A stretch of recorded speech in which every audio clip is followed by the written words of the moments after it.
morning. Welcome to RBC Disruptors. I'm John Stackhouse. It's my privilege to host our ongoing conversation about innovation, disruption, and how technology is changing everything around us. And I'm thrilled this morning that we're joined by an amazing Canadian entrepreneur, Brian Scudamore. Brian, welcome to RBC Disruptors. Awesome. Thank you so much for having me. Excited to be here.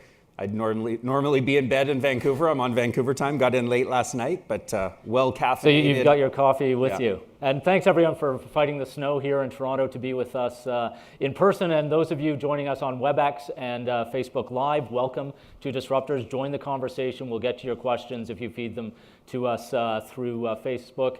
And a special shout out to people at York University who are joining us. We'll look forward to your questions as well. We're playing a bit with the format here. Brian and I are going to talk for half an hour or so, and then we're going to bring up two entrepreneurs who are involved with RBC Ventures to hear a bit about their story, but also let Brian challenge them with some questions based on his decades of learning, and as he just said, 30 years of failing. So he's kind of succeeded by failing. But that's our conversation today, based a bit on Brian's amazing book, Willing to Fail, WTF. Stands for Willing to Fail. So Brian's going to talk about the failure mindset.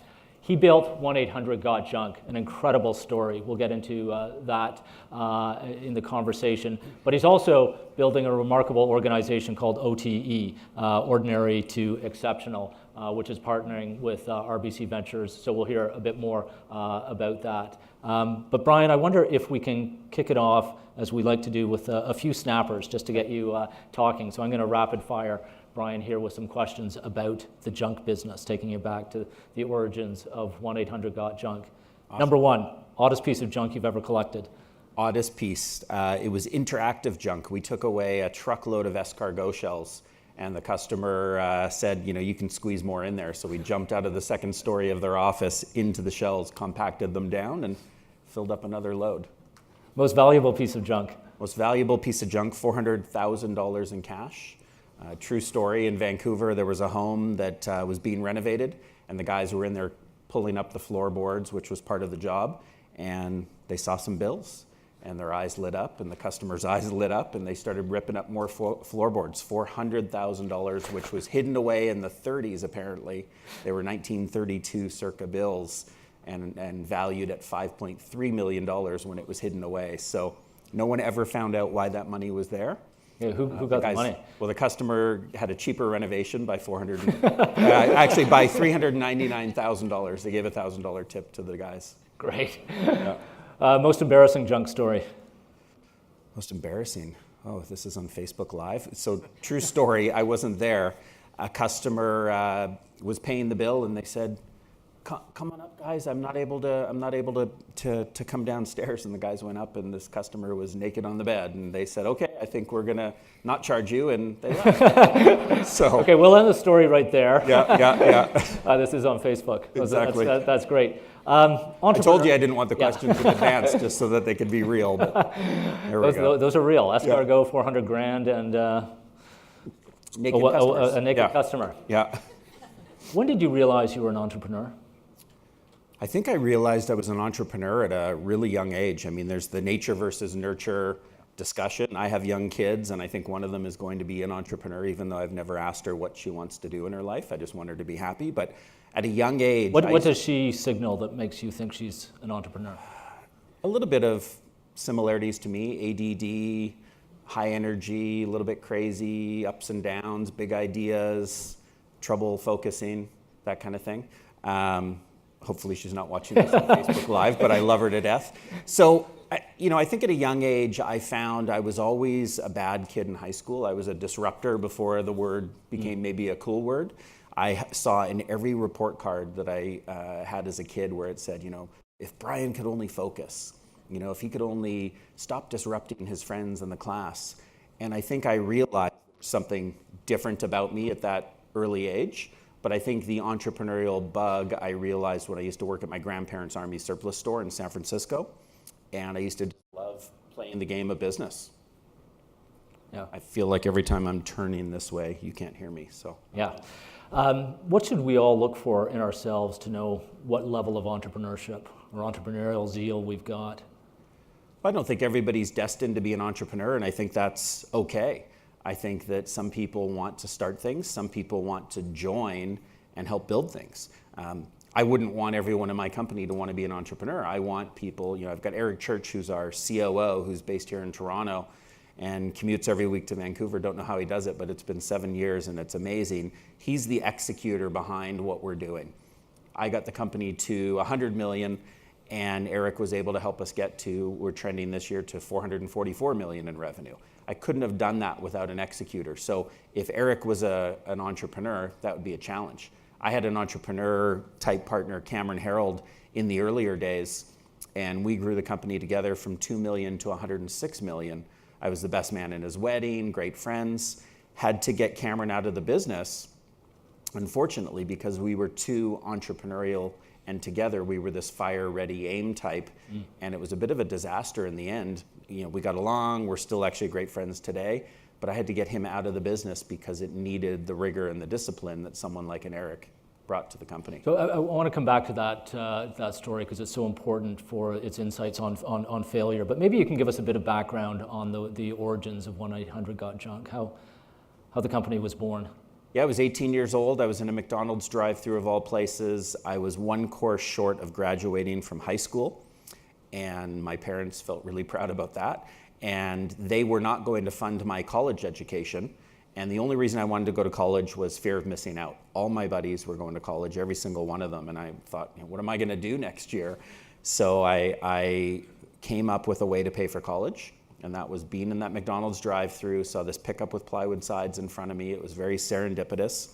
Got out there and bought a truck, started a company called the Rubbish Boys. It was just me, but I wanted to sound bigger, and started hauling junk. 700 on a truck, 300 on flyers and business cards, my life savings. And that summer I got enough money to fund my education. But ironically, my education is what inspired me to drop out. I was learning more about business, running a business, more than studying in school. So with 1 year left in my university education, I said to my dad, I got some great news for you. And my dad's a liver transplant surgeon. He's done more schooling than anybody I've ever met. And I asked him to sit down and shared the good news. And I said, I'm dropping out of school to do this full time. And he said, you're dropping out of university to become a full-time junk man? How is that good news? And I said, look at how much I'm learning about business. School will be there. If I choose to go back to UBC in 5 years, it'll be there, I promise. My business opportunity might not be, and I had to take the leap. So one of your first big breaks came when the local newspaper in Vancouver profiled you, and they did that because you called them up and pitched your story. And as I've read about your life story, you've always been great at finding those moments. And it takes a bit of brashness to kind of put your name out there, put the company's name out there. And I'm curious, when you reflect on that, how important that kind of chutzpah and brashness is to entrepreneurs, to just be willing to go out and do that crazy stuff. Yeah, so I think, again, the title of the book, that whole WTF, willing to fail moment, I wrote the book and the title came at the end. So my co-author, Roy Williams, said, let's just get the book out there, don't worry about the title. We had a working title, which was terrible, so bad I'm not going to share it. But at the end of the book, the title did pop out. This WTF, willing to fail attitude was so prevalent in my life that I said, that's got to be the title. And what I learned is, willing to fail, if you've got that attitude that I've got nothing to lose, you get out there and you ask, you have the boldness and the brashness to just try new things. So I picked up the phone and called the press at the Vancouver province. And I said to them in my optimistic, energetic tone, I said, I got an awesome story for you. And they said, okay, tell us what it is. And that within a few hours, they'd sent a photographer. We were on the front page of the province, this massive ad for free with our phone number, 1-800-GOT-JUNK, or it was 738-JUNK at the time when we were a smaller company. But I had nothing to lose. You never know what you'll get unless you ask. And so opportunity is always there. I think what entrepreneurs do well is having the boldness and the courage to just speak up and ask. You just don't know what you'll get. Yeah, that's a great insight. I got to do a conversation like this years ago with Richard Branson, and someone in the audience was an entrepreneur, and they said, hey, I'm running a small business. How do I get noticed? Yeah. And Branson, don't do this, please, takes the glass of water and throws it at me. Did he really? Yeah. It was a Branson moment. I was like, he's the dude. Wow. Yeah. So, How'd you feel about that? don't do it. Well, So you sat there the whole rest of the He aimed well enough to miss a good chunk of my body, but he made the point. Tell us a bit about your decision to franchise, because that was critical to your expansion. Curious in hindsight if you feel that was the right decision. Yeah, it was absolutely the right decision. It aligned with what drove me as an entrepreneur, is building something much bigger and better together. I love building things with people. We're a very social business. Anyone that would ever come to the Junction, and if you're ever in Vancouver, email and come for a visit. The Junction is this open office and energetic environment. And you can just feel when you walk through an electricity and energy that, wow, this is a team building something together. So franchising, I didn't want to be the guy to build it and make it just about me and not have these friends and this business family to grow it with. And so franchising was the ultimate sort of distribution of ownership type model. I'd always loved McDonald's, not necessarily the food, but the model that Ray Kroc built of having owners and investors who had skin in the game. I thought that was great. So why not build this cookie cutter type franchise where you could take any one of our businesses, a Shack Shine, for example, or a Wow One Day Painting, and go start in any market and follow our recipe in order to be successful. Tell us about a bit about building teams and culture, because that's certainly a lot of your experience with failure came in terms of coming to grips with people you were very close to, as you said, but you got to let them go or move on. Walk us through a couple of those experiences and what you learned about failure and about yourself. Yeah, so culture, I learned how to create a company that's all about people and building the right culture by having a massive failure. So when I talk about being grateful for failure, I truly mean it. My company would not be the $400+ million business with the culture and the vibe we've got if I didn't mess up so bad back in 1994. So 5 years into the business, I had 11 employees, and they say one bad apple spoils the whole bunch. I had 9 bad apples. I sat down with all 11 people and brought them into the office for a morning meeting and said, guys, I'm sorry. First 2 words out of my mouth, but I'm sorry this isn't working out and I've got to let everybody go. I realized I did not have the right people. I didn't train them, give them the love, the support they needed to be successful. And I made a tough decision. You know, I had a company of 12 that went down to a company of 1, just me. I had $500,000 in revenue, 5 trucks, down to now 1 truck because it's all I could drive at once. And I said, you know what, I'm going to try and rebuild this if I can. The odds were against me that I could because I was losing customers. I just couldn't keep up with the business that was there. But why I am grateful for that tough time is it taught me rebuild by finding the right people. And so building a great culture, how do you do that? To me, it's hire people that you want to be friends with. And they say don't mix business and pleasure, but you know, find people you enjoy, that are interested, that you've got a shared passion for growth, whatever it is. So I got out there and I started recruiting fun people who I'd love to have a beer with, who were very clean-cut, professional, and fit the image of what we wanted to build. And it revolutionized the direction of where we were going. What did you learn about yourself through that process, and how did you change? I learned that I was a terrible leader. I really was. I mean, I was hiding in my private office. So today we don't have private offices, not for myself or Eric or anybody. And I was hiding behind a private office door and not spending time with my team. I didn't want to. I didn't enjoy them, and I was scared of them and the conflict and it just wasn't what I had envisioned building a business. I've always been, you and I talked about this in the green room, that, you know, to me, I'm not a money-motivated guy. I'm a growth-motivated person. I love watching people grow, opportunity grow, and building something bigger and better together. These weren't the people that I wanted to build something together with. So I learned leadership is about being out front. Leadership is leading by example. Leadership is giving care and attention and love to your people and helping them be better people. And I wasn't doing any of that. So it was the ultimate leadership lesson for me, and it took a good couple of years before I started to truly understand how to make progress in that direction.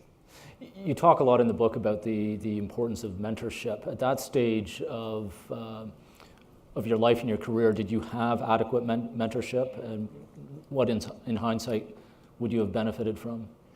Yeah, I didn't have a lot of mentorship at that time. My mentorship was just, I think, in my personality, and we talked about, one of my children and why I think that she might be an entrepreneur is curiosity. I've always been curious, and I've always asked people questions. They say that quote that if you're the smartest person in the room, you're in the wrong room. I fortunately am always in the right room, because I've always been surrounded by people that I know are smarter, and always digging and asking questions and being curious. So I started to realize that why reinvent anything? Why not just take shortcuts? So when I wanted to franchise the business, I got out there and I picked up the phone and I started calling. I met with about a dozen people and just said, I want to pick your brains on franchising. You've been a part of McDonald's, or you've done something great in the franchise world. I want to understand what you think the possibility of this business could be with 1-800-GOT-JUNK. And 100% of these 12 people said it can't be franchised. They all told me, you can't franchise it, it's not franchisable, here's why. And the mentorship that I got out of them was, I got their opinion saying it can't be done, but I kept saying, why not? What's missing? What could make it franchisable?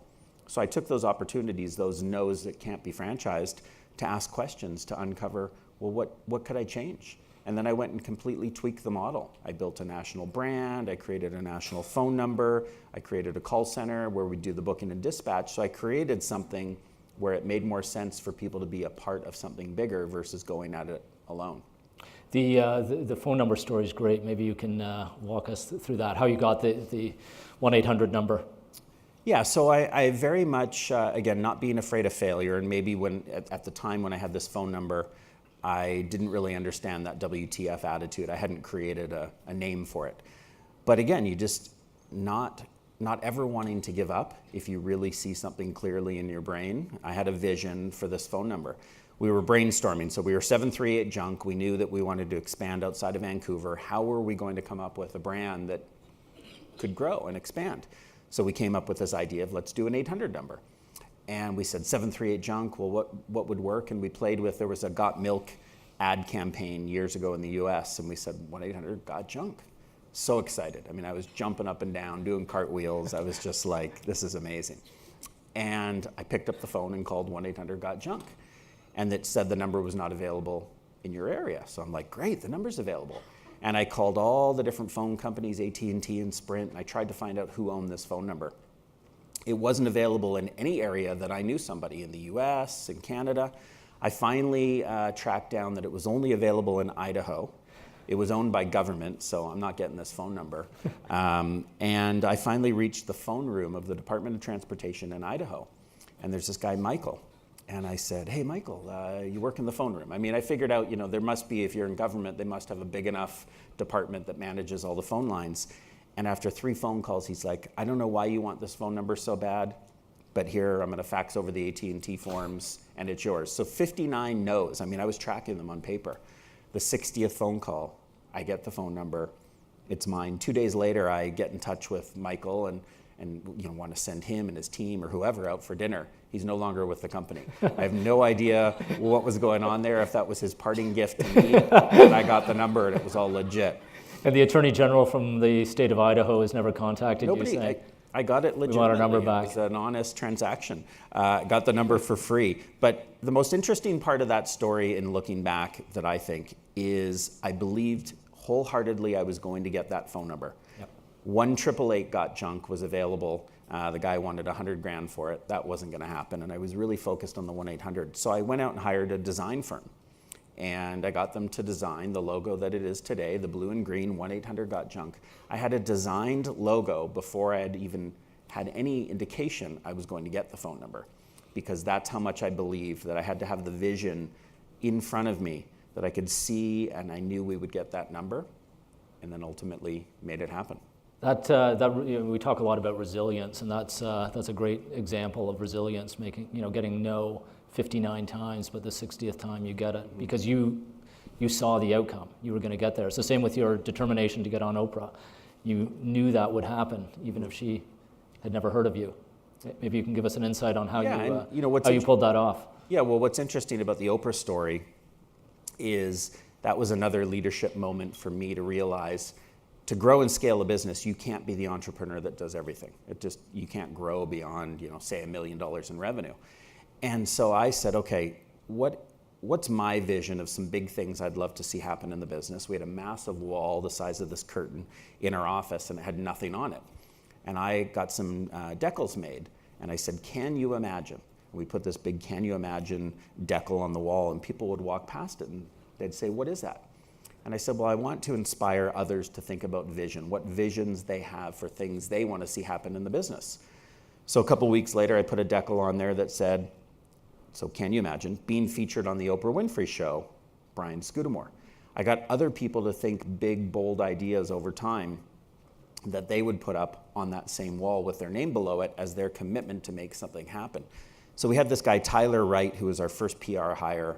He had 0 PR experience, but he had all the drive and ambition to pick up the phone, make calls, and pitch the press. And he used to sometimes go sit beneath that wall and look up at this, can you imagine being featured on Oprah? And he's like, yeah, I got this.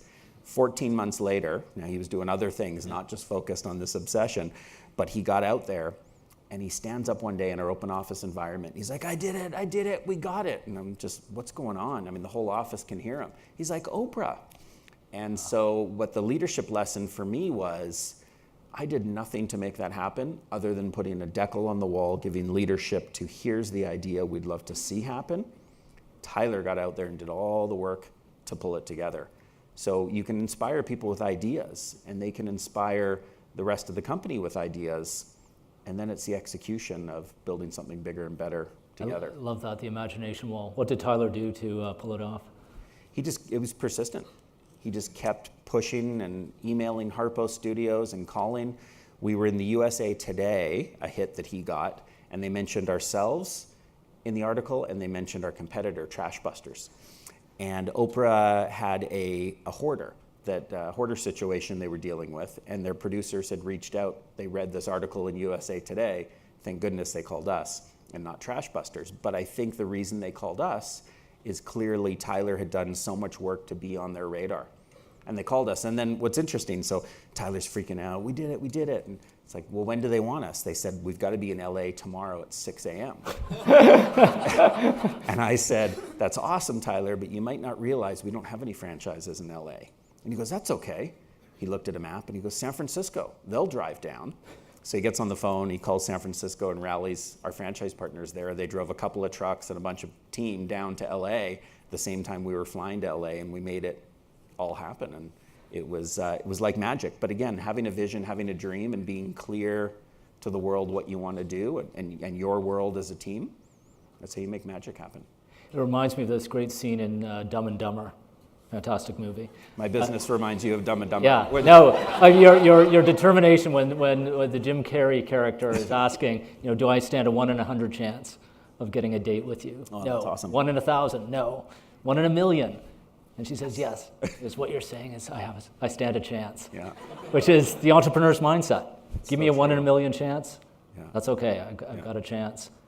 Tell us a bit about scaling, and we'll hear more about this from Trish and Derek when they're up here, because this is maybe the most important decision for any entrepreneur. When and how do you scale? You had success with it, but lots have failure. Mm-hmm. When you look back on the approach to scaling 1-800-GOT-JUNK, would you have done it differently in any way? So 2 things. Number 1, would I have done it differently? Absolutely not. And I know it might sound cliche, but every single mistake we made, we had to make to get to that next level. You and I talked in the green room about Airbnb, and I heard Joe Gebbia, one of the founders, speak. Their business model was to rent air mattresses to people at the Democratic National Convention in the States. And people were literally renting these air mattresses in very few numbers because it was a stupid idea. But what it taught them is, how do we iterate this and how do we take this to the next level? And they've created the largest hotel chain in the world. It's, I think, I told you I had ADD, right? Now I've lost the question. Did you? It's about scaling. No, it's about scaling. Thank you. Okay. So scaling. The number 1 thing I've ever done towards scaling is this.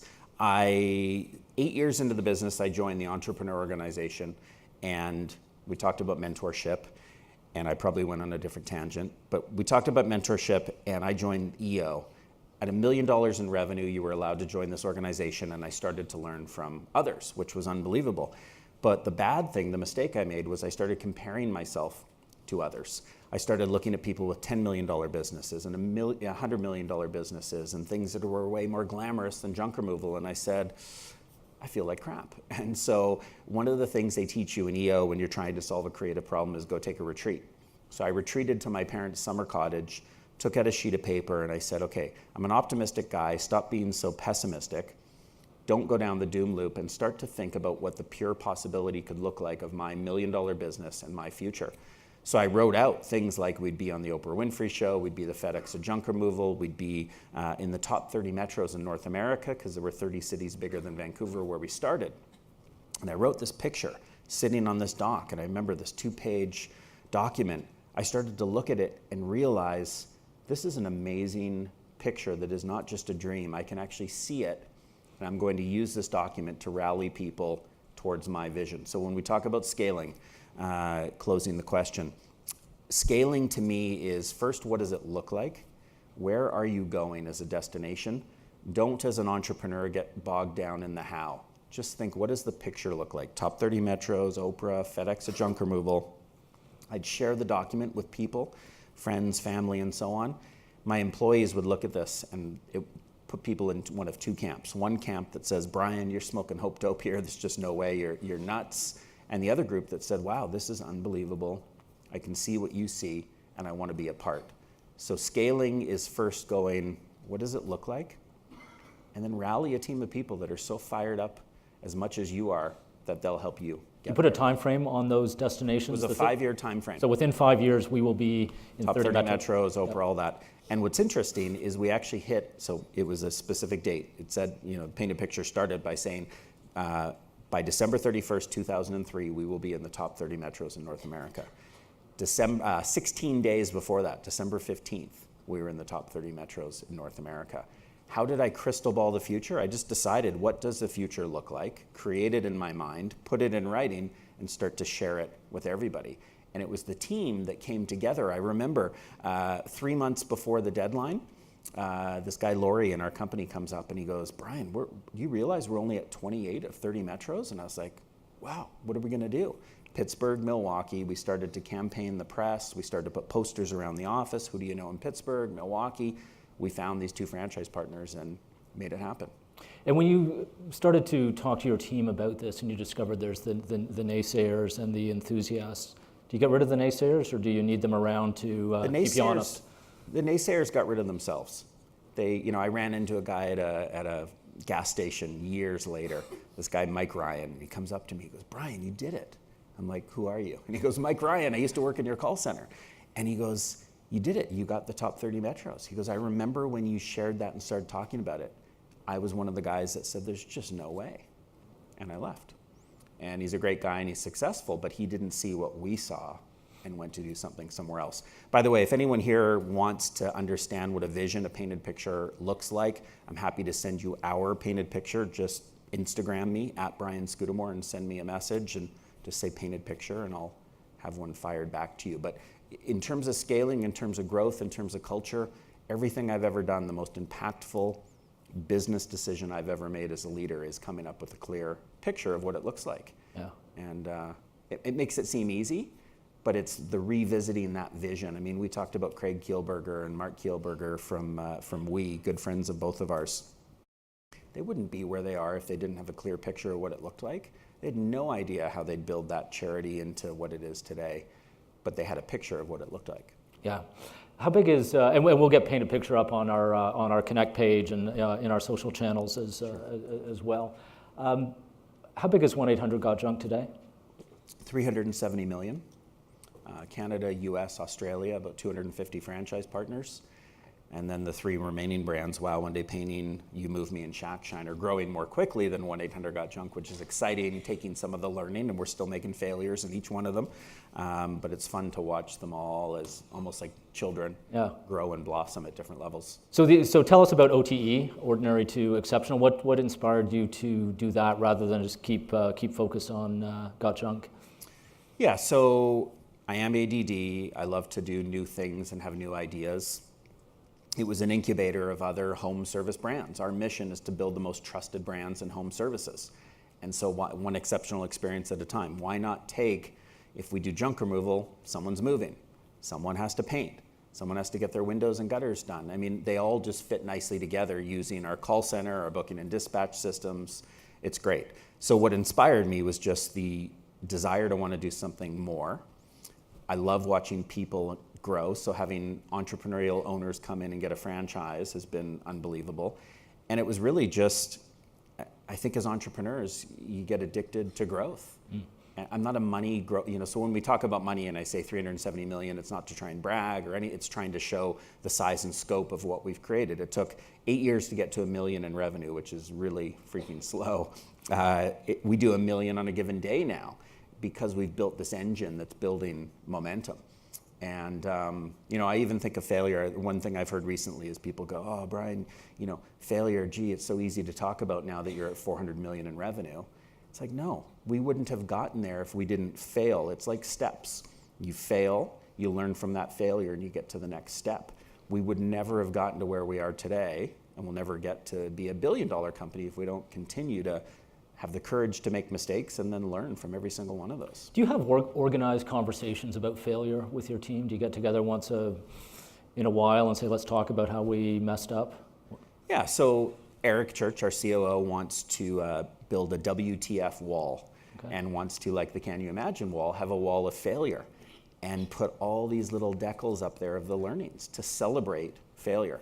So for us, I think, it's a culture of what did we learn? What did we learn from this? My oldest daughter is ski racing this year. She's 14. And so she started U16 with the Whistler Mountain Ski Club. It's late to start racing, but she wanted to do it. And she started making all these mistakes in the beginning. It was hard on her ego. And I'm like, that's awesome. You got on the wrong skis and fell out because they were someone else's bindings going down that race. You'll never do that again, right? And she's actually turning out to be really good because she is, I hope, understanding that every failure is a chance to learn. You can beat yourself up and go, oh, I'm so stupid. Why did I do this? Why did that happen? Or you can look and go, so when I'm in a failure today, if something bad happens, the number one question I ask myself, and I do it every single time, and it works without failure, is I take out a sheet of paper and I say, what's the one positive thing that can happen from this seemingly challenging situation? And I often end up with a big list. And I'm just like, wow, nice failure. What's the biggest failure so far with OTE? I think the biggest failure for me, the darkest day in my life, we talk about 30 years of failure in that book. The hardest time was when I got Cameron out as my best friend.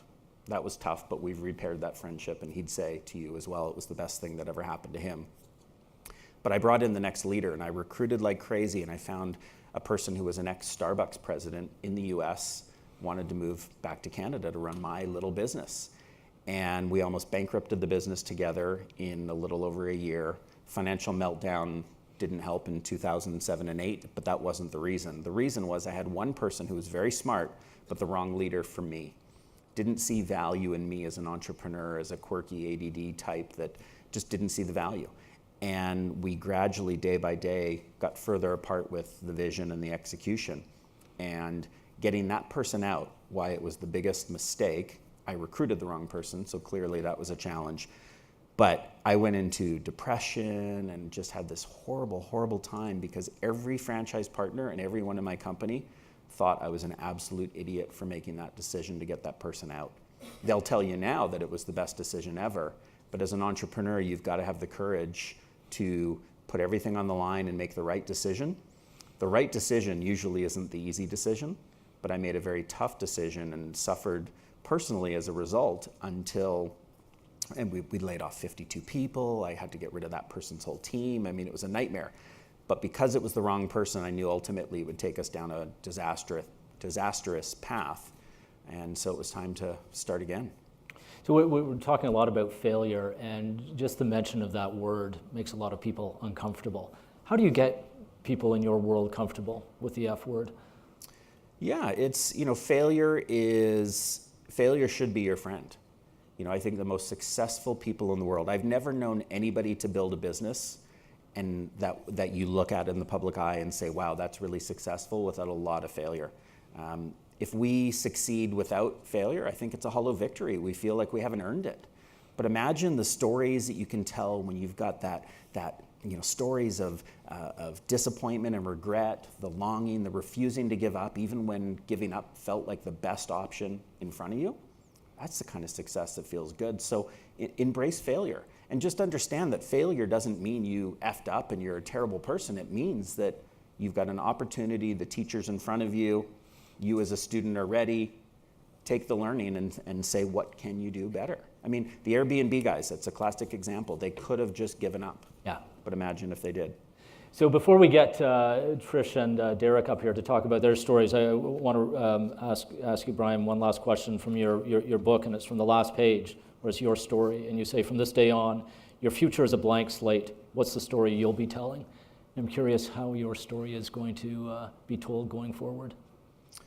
Yeah, it's funny. In my business today, at the size we're at, people will often say, look what you've built. Do you ever look back and say, look what you've built? And I say, I don't, because I built very little. I started the seedling of the idea, but it's grown into this big oak tree because of all these amazing people that were building this together. So I find it very difficult to take any sort of what is my story looking forward? It's what's our story? What does O2E brands, any of our brands, look like going forward? It's really just a passionate place filled with great culture, with a bunch of people that are building their dreams. So what do you have on the imagination wall for OTE? So we want to build $1 billion business, not because of money again, but the size and scope. And we see 10 brands at some point. We're by no means ready for another brand. We got our hands full, but it's just continuing. It really is that most trusted brands in home services. I mean, we love what we do each and every day, and it's just an exciting journey. I said to you, I would never sell the company or take it public. Why would you sell off a child? And we also talked about, we both related with some days, it depends, some children, but again, I hope they're not listening, 'cause I love you guys. But it really is, I couldn't sell this because it's just too much fun. And even the dark days, it's still been, you persevere and you get through it to a place where you just feel so grateful for the exciting ride that we've got. It's such a great story. It's so inspiring, and it's just beginning. So thank you for sharing that with us, Brian. Thank you. We're going to cue a video and then get Derek and Trish up on stage and continue the conversation. Hi there, my name is Trisha Jose. I'm one of the co-founders of Arrive. Arrive is a social and professional community for newcomers to Canada. Our goal is to cultivate meaningful connections that allow them to make Canada home. We've decided to pivot our strategy from a content-based strategy to actually a network-based strategy, building opportunities for newcomers to learn from each other, grow with each other, and hopefully champion each other to success in Canada. In my last company, which is a fintech company, we had built this really great product. It was beautiful, but what we were finding is we didn't have the user engagement. We had been building for an audience that was too broad. The beauty of failing is that the more it happens, the more it becomes part of your psyche, and then you can bounce back a lot quicker. But those first couple ones are definitely tough. Hi, I'm Derek Zito. I'm a co-founder of Butter. We help consumers track their subscriptions, things like Netflix and Spotify, and all the new and upcoming subscriptions that are coming out. The worst decision that I've made as an entrepreneur is probably just not pushing hard enough. So with Red Flag Deals, I actually had an opportunity to go and enter the US market, and I could have pushed a lot harder, but we were too focused on Canada. We weren't thinking big enough because the world really is wide open, so why not take it to a much larger audience with bigger opportunities?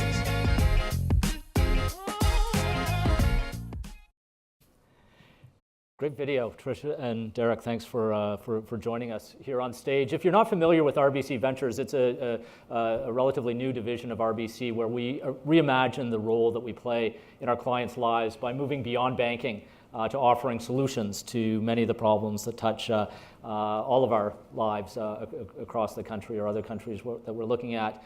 Teams pitch their ideas, they move in with us literally, and we try to help grow their business. If you want to learn more after today's session, we've got 7 teams outside from RBC Ventures who can tell you about all that they're doing. And we thought it'd be fun just to have this opportunity to let Brian grill you on what you're doing, but to kick around some of your stories, because we've heard his amazing story, and I think we've got a couple of great stories that are just going here. But I wonder if I can get you each talking a little bit about how you came in contact with RBC Ventures. So Derek, let me start with you. Yeah, sure. So I think, like Brian, one of the key things for me when I was introduced to Ventures, and it was actually at a time where they didn't have a name for it, they didn't know exactly what they wanted to do, was that it was a referral from somebody I knew. They weren't publicly talking about it. So Anthony Chan, who had worked with at a couple different companies, including across from at Red Flag Deals and then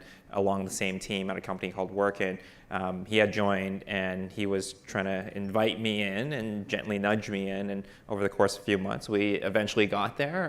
That's why I'm here today. But I think really back to working with people that you enjoy, because you're going to spend day and night probably more time with them than with your family.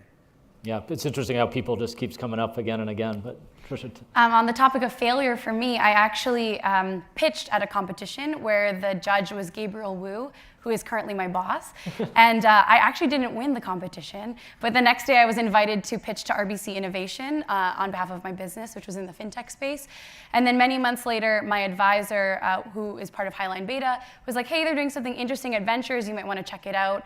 And I was very hesitant given, my experience of not winning and pitching and not hearing back from them. But I started the conversation, and then after several months again, I decided to join as well. And you're both repeat entrepreneurs. Maybe you can just share a quick insight in terms of what you've learned from your previous businesses. I'll start with you, Tricia. Sure. So for me, I built a fintech company focused on millennials. And if there's anything that I learned, it's that building a business for, too many different types of people. It means that you're trying to service everybody, but you end up servicing no one. So at Arrive, we've really tried to focus and narrow in on that persona of who we're building for. And it's sort of our North Star. We do everything against that individual and for that individual, and it's made a world of a difference. I'm sure Brian's going to grill you on that. But Derek, what did you learn from your I think similar this notion of focus. So with Red Flag Deals and with 1-800-GOT-JUNK, I always think these are all businesses where you want to be number one in the category. If a person has a problem to solve, how do you be first in that consideration set? Red Flag Deals was Canadian Deals. Another company that I did is called Workin. And so in that scenario, the failure that we actually faced was a little bit of a lack of focus. We were spread too geographically wide. We're trying to do Toronto and Montreal at the same time. And what actually ended up working for us, and the lesson there was even to be more narrow, was really focusing in on a mall, and the mall being an ecosystem with both candidates and employers that could actually have a fluid marketplace versus even going outside across a couple streets in downtown Toronto. It was a lot harder, and we couldn't meet some of the obligations that the employers were looking for in terms of trying to fill their candidates. So Brian, jump in. I can't help but think that we keep hearing the word focus here, and you've talked about ADD and the mindset of the entrepreneur, which is scattered, and that's part of the brilliance. Yeah, so question for Tricia first. Yeah. Big fan of, I think it's noble what you're doing, building a community for new Canadians. Mm-hmm. I became a new Canadian at one point. I was born in the US and moved to Canada at 7 or 8. But my question when I read your bio was, how do you make money? It's a great question, and I think that's where being a part of Ventures is really interesting. I think what I learned from my first business, which actually started out as a social enterprise, is not everyone is as socially impact-minded as I think I'd like them to be. Mm-hmm. But when you're focused on building a business that actually targets a group of people that RBC and a lot of big brands care a lot about, there becomes an interesting play into an acquisition, building trust with that consumer so that they can end up eventually converting to the bank or to other third-party brands is one way that we've looked at it. We've also seen through our business that our newcomers are very educated and highly skilled, but they're struggling in finding their way back to work. So finding ways to work with employers in a B2B to C play, finding different kinds of enterprise models has been another evolution of our business. Great. You know what, I'm going to go to Derek with the same question, because I got to admit, when I read your bio too, I'm like, okay, well, it's managing subscriptions, doesn't iTunes do that for me? How do you We talked money? a bit about that as well. Like, I think, you know, the world of subscriptions is exploding. If you think about subscription boxes, if you think about, you know, car subscriptions coming to Canada, then you have all your gym memberships, Netflix, Spotify, and yet it's all like, you know, all in all these different places. iTunes is a good example where you might have a lot, but even Netflix is pulling out of iTunes billing. They don't want to pay the Apple tax. And so we think there is an opportunity to be a neutral third party in this ecosystem, in an ecosystem that's growing. So that's our end state, is to be the #1 destination when people think about subscriptions, help people manage, help people even discover things they didn't even know they were still paying for, that, you know, the trials they didn't, you know, actually get a chance to go and cancel. And then in the end, you know, if we can attract enough consumers, then we can get merchants interested in participating as well, because it's a fluid marketplace where they have an opportunity to market to people that are raising their hand and saying, hey, I'm interested in subscriptions. And the nice thing about subscriptions is that you have a monthly recurring revenue stream, which everybody's after. So hopefully we can give something to the consumer, and we can give something to businesses, and the RBC play. And I think part of the notion here is to give differentiated value, but we're trying to earn the right to be in that conversation. And that's not a conversation that we want to have like the first day and hit you over the head with a hammer to say RBC, RBC. We want to provide value for the consumer first before we earn the right to have a further conversation. Now this is your third crack at entrepreneurship. You had red flag deals and Workin. What's the biggest failure that you experienced? Well, the failures you don't know about because they don't show up on the resume. So I've at least had like 5 or 6 cracks at it. Right. But for me, it was really this notion of like focus, and you know, in a different industry. And we talked a bit about this before. Like, part of what's interesting to me is trying to do different types of businesses. So I've done, you know, businesses that are fully digital. I've done that were actually you know, physical retail based. And there's one that I was the initial investor, I'm still an advisor on a business called Loyalty Markets, where we were burning, you know, probably 25, 50K a month of my capital that I was putting in. And we basically just, you know, totally lost focus, right? We're trying to do too many things in too many different areas, and we couldn't do a good enough job.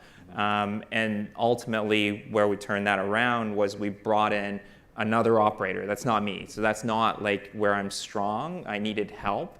And we got to the point where we brought in another operator with experience in a related industrial sort of space that was able to take that business to the next level. And like realizing that I couldn't, you know, solve for everything, and I wouldn't have the capacity to do it. You know, it was a big moment for me. And so how did you hopefully find like opportunities to play to your strengths and find people to supplement that so that you can build a sustainable business? Great. And then a question for Trisha. You used a word that caught my attention. You said your boss. Aren't you the boss? Isn't this your business? It's great. It's a great question. So I think the way that RBC Ventures is structured is a bit more unique than other spaces that I've been in. It's not quite your typical incubator where you have a space and you work with different ventures. It's not quite an investor either, where they're just resources provided to you. I think Derek said it really well earlier. It's sort of a blend between that and a corporate innovation model. So it is still existing within the structure of the bank. We have different lines of management, and we kind of report to a structure where there is a little bit more a few more stakeholders than there are typically in the startup world. But it's a really unique space, I think, for us, and especially for Arrive selfishly, to build something that matters within an organization that cares in a different way than it exists in the world. Are you still an owner? I think it's a great question. From an ownership perspective, absolutely, I care a lot about what we're building. And I think that the ownership in the traditional sense of starting a business is a bit different in this scope when it comes to equity and when it comes to the structure of the organization. But I think what has been really great about the way that they've recruited is that the individuals that they bring on really care a lot, and that ownership stems from that. And so I think Ventures is also a startup in its own right. It's trying to find the way to find that alignment is definitely the path we're heading towards. Great. Anything to add to that? I think you covered it pretty well, Trisha. Like, I mean, I would say we haven't all figured it out inside of Ventures, and I think Ventures itself is willing to admit that, which is great. I think the ambition is to figure out a model where everybody is happy, has the upside, and benefit from building great businesses. That doesn't mean we figured it all out today, but that's sort of the North Star and the ambition. And to your point, if that's the picture that we're all driving towards, then that's something that I think we can get there. But it's something that we're going to need to work at. So hopefully you can help us get there. We've got a good question here from Facebook that maybe the three of you can answer about the role of the operator or executor, if they need to have an entrepreneurial mindset, or do the operators, managers, executors, whatever you want to call them, just need to focus on execution? Brian, maybe you can give some insight from your experience. Yeah, I think I said this a little bit before, that I think I was great executing to a million.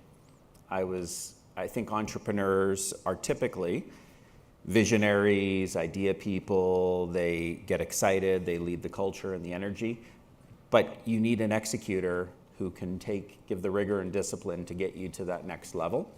And I see all too often in businesses that people don't like to let go. We see it with our franchise partners, the ones who have grown. So Paul Guy, who owns the Toronto area for 1-800-GOT-JUNK, will do about $14 million in revenue this year. He has done an amazing job of getting out of his own way, of being the entrepreneur and the leader, but having a team of Ashton and a whole bunch of people that are executing for him and with him. The franchise owners who have not gotten out of their own way might be at $1 million in revenue or less, because they're not allowing themselves to scale by making that number one decision of handing over the execution.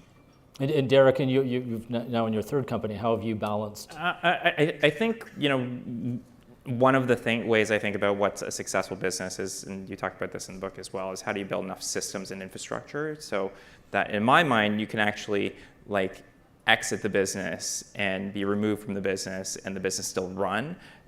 It's a stronger business if you are not a necessary component to being successful. Hopefully you can be the visionary and you are necessary to help drive it forward. But if the individual leaves and the business flounders, to me that means you haven't built a strong enough business. And so you need a system in there. You need other people that can back you up. You're never going to be able to do everything all by yourself. Do you agree with that, Brian? If you disappeared, would things run tickety-boo? I think so. I think that if I, went to Nepal to find myself and was no longer in the business anymore, I think that there is enough momentum with the story and the culture. In terms of the execution, yeah, I do. I work hard. I do a lot, but I'm doing very, very little on the executional side. We talked about Netflix earlier in the green room. I met Reed Hastings, who's the founder there, and they're a $4 billion company now. I said, passing on some learning to me as a smaller entrepreneur, what's the number one thing? And he said, getting out of the way and stop making decisions. He said, now at the size of the business they're at, he said, we expanded to China before I knew about it. Literally, true story. And he just said that's the greatest thing in the world, to know that he scaled the business to the point that it's got a life of its own. Wonder if I can ask you both about your own imagination wall. What do you have on it, Tricia?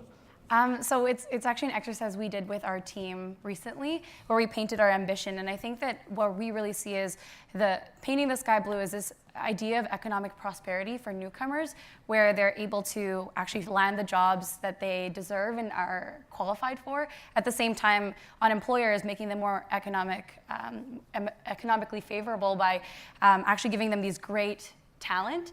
And then at the same time for Canada, where we really see that if we're bringing all these newcomers in over the next couple of years, and there's a mandate to do that from the government, how can we make it favorable for Canada? And I think that we're doing us all a disservice by not giving newcomers the connections and the ability that they need so that they can make Canada home to make it all better for us. So that's really our broad vision. Derek, for me, it's simple. I think of, if you think about shopping online, you think about Amazon. If you think about search, you think about Google. If you think about subscriptions, we want people to think about butter. That is the end state, and we want to be able to do that globally. We don't want to make the same mistake again. So we talk a lot and debate a lot about whether we're a country of entrepreneurs, and I think we've got 3 incredible Canadians on stage who demonstrate quite clearly we're a nation of entrepreneurs. So thank you for that inspiration and sharing your time with us today. As a token of our appreciation, we're making a charitable donation today in Brian's name to We Charity. And I wonder, Brian, if you can just quickly share a few words about what We means to you. Yeah, so I met the Kielburgers years ago and reconnected with them about 5 years ago and realized that what they're building, how fantastic the experience is that they create for families to get involved in charity and kids through We Day. Took my family to Kenya where we helped to build a school, very small part of a school.